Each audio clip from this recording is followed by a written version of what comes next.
Assalamualaikum warahmatullahi wabarakatuh. Perkenalkan, nama saya Muhammad Ramdan dari program studi Manajemen SDM Ruang A602. Pada kesempatan kali ini, kelompok kami akan mempresentasikan sebuah materi tentang sistem informasi manufaktur. Pada presentasi kami akan terbagi ke dalam beberapa bagian. Yang pertama, pengertian sistem informasi manufaktur, ruang lingkup, fungsi dan manfaat, model sistem informasi manufaktur, subsistem input, subsistem output, pengendalian sistem informasi manufaktur, kelebihan dan kekurangan, lalu kesimpulan. Sebelum kita membahas pengertian sistem informasi manufaktur, kita harus tahu apa itu manufaktur. Manufaktur adalah suatu aktivitas yang kompleks yang melibatkan bermacam-macam sumber daya, meliputi aktivitas, perancangan produk, mesin, pekakas, pembelian, pemasaran, penjualan, production control, pengiriman material, customer service, support service, dan manufacturing. Setelah kita membahas apa itu manufaktur, lalu kita akan membahas pengertian dari sistem informasi manufaktur. Apa itu sistem informasi manufaktur? Sistem informasi manufaktur adalah suatu sistem yang berbasis komputer yang berfungsi untuk menghubungkan data antara sistem informasi manufaktur dan sistem informasi fungsional lainnya untuk mendukung manajemen perusahaan dalam memecahkan masalah yang berhubungan dengan manufaktur produk perusahaan yang meliputi input, proses, dan output. Halo, kali ini kita akan membahas ruang lingkup sistem informasi manufaktur yang terdiri dari sistem perencanaan manufaktur, rencana tenaga kerja, rencana produksi, rencana kebutuhan bahan baku, dan yang terakhir sistem pengendalian manufaktur. Fungsi dan manfaat sistem informasi manufaktur.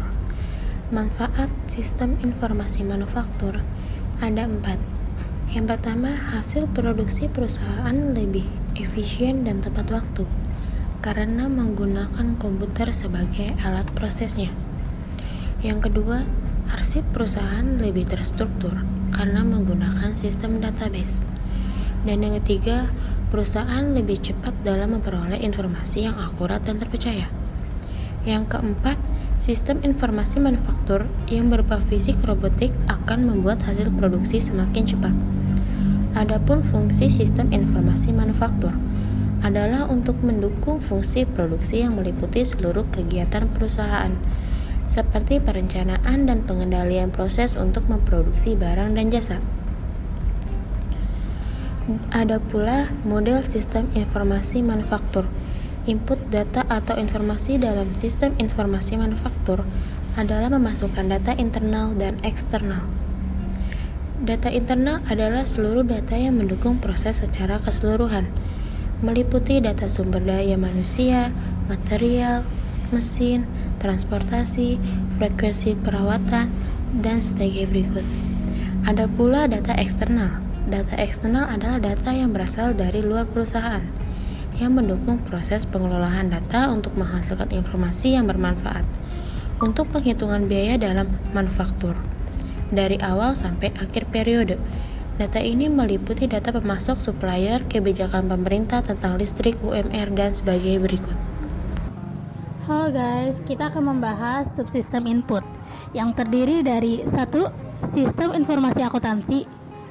Dalam proses sistem ini adalah pengumpulan data intern yang menjelaskan antara kegiatan operasi manufaktur dan data di lingkungan yang berhubungan dengan transaksi perusahaan dan pemasok. Yang kedua, ada sistem industrial engineering. Sistem ini terlatih khusus mempelajari tentang kegiatan perusahaan manufaktur dan membuat saran perbaikan. Sistem ini meliputi data khusus dari dalam perusahaan yang menetapkan waktu proses yang dibutuhkan untuk suatu produksi. Yang ketiga, ada sistem intelijen manufaktur. Sistem ini digunakan untuk mengetahui perkembangan terakhir tentang perusahaan, tentang sumber-sumber material atau bahan-bahan, mesin, dan pekerja. Subsistem output adalah informasi yang diperoleh dari hasil pengolahan data dari bagian produksi, persediaan, dan kualitas. Subsistem produksi adalah semua hal yang berkaitan dengan proses di setiap bagian kerja atau departemen yang mengukur produksi. Subsistem persediaan memberikan data jumlah stok, biaya holding, safety stok, dan hal lain berdasarkan hasil pengolahan data dari input. Fungsi subsistem persediaan adalah mengukur volume aktivitas produksi dan persediaan yang diubah dari bahan mentah menjadi bahan jadi. Subsistem kualitas adalah semua hal yang berkaitan dengan kualitas, biaya waktu, performa kerja, atau pemilihan supplier. Fungsi sistem ini adalah bisa mengukur kualitas material saat diubah. Subsistem biaya berguna untuk mengukur biaya yang terjadi selama aktivitas produksi. Baiklah, selanjutnya saya akan menjelaskan tentang pengendalian sistem informasi manufaktur. Di dalam pengendalian sistem informasi manufaktur terdapat dua bagian. Yang pertama, pengendalian proses, dan yang kedua, pengendalian mesin. Yang pertama, kita akan membahas tentang pengendalian proses. Apa itu pengendalian proses? Pengendalian proses adalah penggunaan komputer untuk mengendalikan proses fisik yang berlangsung. Pengendalian proses dengan komputer biasa digunakan untuk mengendalikan proses fisik dalam penyulingan minyak, pabrik semen, pabrik kimia, dan lain sebagainya. Program pengendalian proses menggunakan model matematika untuk menganalisa data yang dibangkitkan oleh proses yang sedang berjalan dan membandingkannya dengan standar yang sudah ada atau peramalan permintaan. Yang kedua, pengendalian mesin. Pengendalian mesin adalah penggunaan komputer untuk mengendalikan gerakan mesin, dikenal juga sebagai numerical control. Pengendali peralatan mesin dalam pabrik merupakan sebuah bentuk aplikasi dari numerical control. Program komputer numerical control untuk peralatan mesin mengubah data geometrik dari gambar teknik dan instruksi mesin dari rencana proses ke dalam kode numerik sebagai perintah untuk mengendalikan kerja mesin. Pengendali mesin dapat melibatkan penggunaan mikrokomputer dengan kemampuan khusus yang disebut dengan Programmable Logic Controller. Alat ini mengoperasikan satu atau lebih mesin sesuai dengan petunjuk dari program numerical control. Terima kasih. Nah teman-teman, kita lanjut pembahasannya ya. Sebelumnya, rekan-rekan saya sudah menjelaskan tentang pengertian SIM, ruang lingkupnya, ada pula fungsi dan manfaat.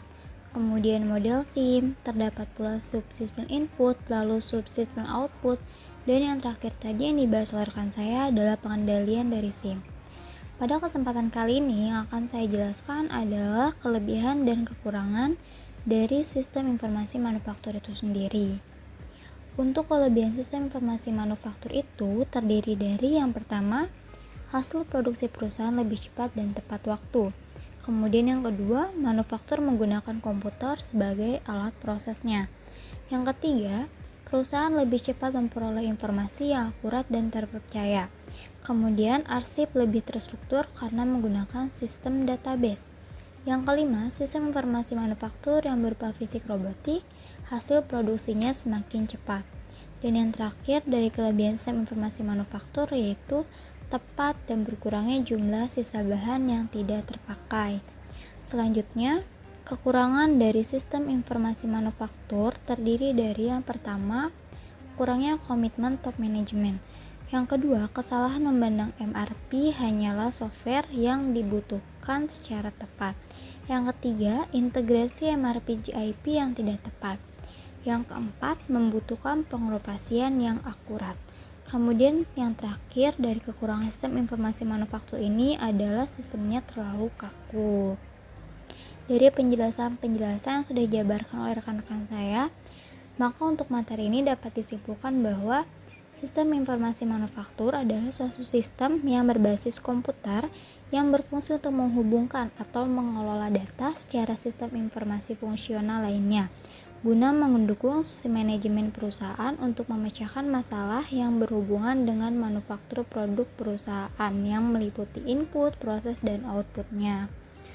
Kemudian untuk model sistem informasi manufaktur yaitu input data yang terdiri dari data internal dan data eksternal.